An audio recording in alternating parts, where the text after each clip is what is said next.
Tisti, ki pogosto gledate našo oddajo, veste, da velikokrat rečemo, kako ne vpliva samo moč motorja na to, da je avto zmogljiv oziroma hiter. Pa ne mislim hiter samo naravnost, predvsem skozi ovinke. Vem, poznavalci boste zdaj rekli, to sploh ni primeren avto za govoriti o dinamiki in v bistvu imate prav, tale bi bil bolj primeren. Ampak danes so visoki avti zelo popularni in med njimi so tudi takšni, ki so totalno nedinamični in se zibajo kot jadrnice v ovinkih, so hkrati tudi takšni, ki so dinamični.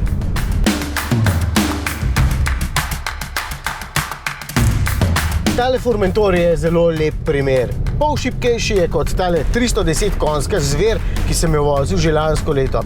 In tukaj za prijetno vožnjo ni tako bistvena moč motorja, sploh ni nujno, da je surov in agresiven ob pospeševanjih. Tole je stroj, o katerem se pogovarjamo. 1,5 litrski turbobencinski TSI s 110 kW moči oziroma 150 konjički. Ni majhna številka in čisto prijetno zmogljiv motor je. Do 100 pospeši v 8,9 sekunde in gre največ 203 km/h. Ok, številke, ampak če to primerjam s staro in nabrito Ibico FR izpred 15 let, ko je imela 1,8 litrski turbobencinski motor in enako konjenico, pospešek do 100 pa 8,4 sekunde. Tisto je bil bistveno manjši in lažji avto, pa je bil pospešek do 100 samo pol sekunde krajši. To lepo pokaže, kako konkretno so se razvili motorji v vseh teh letih. Predvsem imajo lepše razporejen navor, ki je na voljo v širšem območju vrtljajev, zato mogoče po občutku avti ne delujejo tako hitri, v resnici pa so.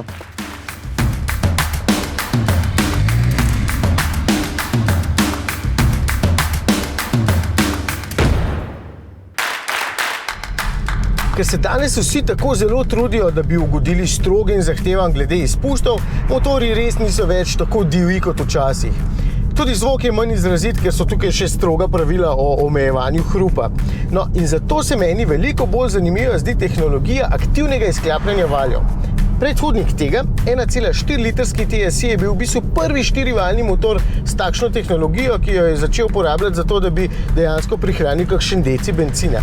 Baje se v Evropski uniji 70% časa vozimo med 1400 in 4000 vrtljaji, pri čemer ta motor od sebe da samo 25 do 100 Nm navora, in takrat lahko deluje samo z dvema valjema. Seveda vi pri izklapljanju valjev nimate nobene dodatne naloge, sprememba v delovanju motorja traja samo 13 do 36 milisekund in je v bistvu niti čutili ne boste. Ok, mogoče samo tisti najbolj občutljivi z rahlim pojemkom in tukaj se vidi potem, kako deluje na dva valja.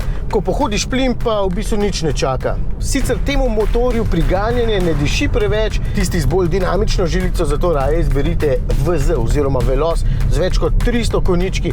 Tukaj pa je poraba goriva tista, ki vas lahko navduši. Lahko je dobrih 7 litrov ali pa 9, odvisno od tega, kako močno boste izkoriščali njegovo dinamiko, ker podvozi to vsekakor omogoča. In tukaj je Formentor tisti, ki v tem segmentu za dobrih 30 000 evrov v bistvu nima konkurence.